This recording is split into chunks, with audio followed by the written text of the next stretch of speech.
ಬೌದ್ಧ ಧರ್ಮ ಹೋದಾಗ ಅಲ್ಲಿ ಬುದ್ಧ ಪ್ರಧಾನ, ಜೈನ ಧರ್ಮಕ್ಕೆ ಹೋದಾಗ ತೀರ್ಥಂಕರರು ಪೈಕಿ ಮಹಾವೀರರು 24 ತೀರ್ಥಂಕರ ಅಂತ ಅಂದಿವಂದ್ರೂ ಕೂಡ ಮಹಾವೀರರು ಪ್ರಧಾನ.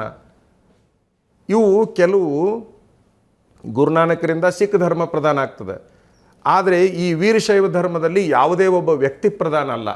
ಇದು ಅತ್ಯಂತ ಪ್ರಾಚೀನ ಇತಿಹಾಸಕ್ಕೆ ಹೋಗ್ತಕ್ಕಂಥದ್ದು, ಬಹಳ ಪ್ರಾಚೀನ ಇತಿಹಾಸಕ್ಕೆ ಹೋಗ್ತದೆ, ಅಲ್ಲಿಂದ ಬಂದಿರತಕ್ಕಂತಹ ಧರ್ಮ.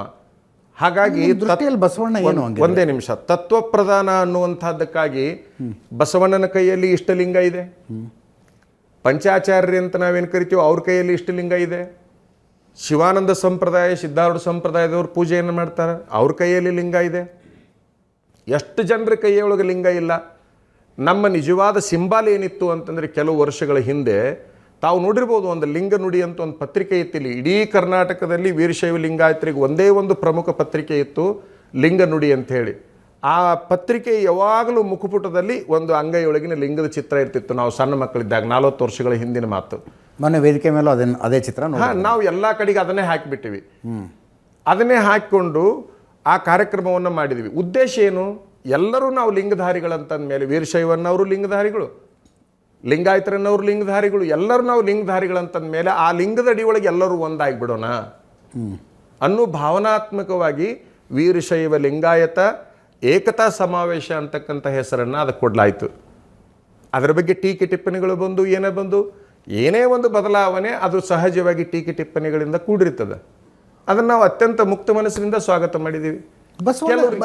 ಬಸವಣ್ಣ ಏನು ಹಂಗಿದ್ರೆ ನಿಮ್ಮ ದೃಷ್ಟಿಯಲ್ಲಿ? ನೋಡ್ರಿ, ಒಬ್ಬ ಬಸವಣ್ಣ ಇಲ್ಲಿ ಹುಟ್ಟದೇ ಇದ್ದರೆ,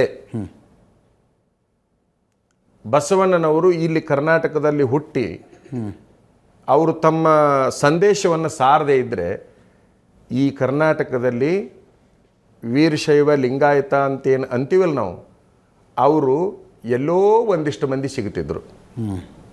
ಅದನ್ನು ಹೇಳೋದು ಬಸವಣ್ಣ ಒಂಥರ ಪುನರುಜ್ಜೀವನಗೊಳಿಸಿದ್ರು. ದೊಡ್ಡ ಪ್ರಮಾಣ ಇದಕ್ಕೆ ಶಕ್ತಿಯನ್ನು ತುಂಬಿರ್ತಕ್ಕಂಥವ್ರು ಅವರು.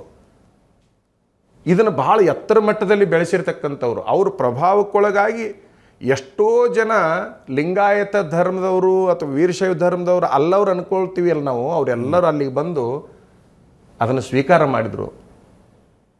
ಬಸವಣ್ಣನವ್ರ ಉದ್ದೇಶ ಏನಿತ್ತು ಹೇಳಿ ನೋಡೋಣ. ಜಾತಿ ವ್ಯವಸ್ಥೆಯನ್ನು ನಿರ್ಮೂಲನೆ ಮಾಡಬೇಕಾದ್ರೆ ಒಂದು ಎಲ್ಲರೂ ಸಮಾನ ಅನ್ನುವಂತಹ ಒಂದು ಲಿಂಗದ ಅಡಿಯೊಳಗೆ ಅವ್ರನ್ನ ತೊಗೊಂಡ್ಬರ್ಬೇಕು ಅಂತಕ್ಕಂಥದ್ದು ಅವರ ಮೂಲ ಧ್ಯೇಯವಾಗಿತ್ತು.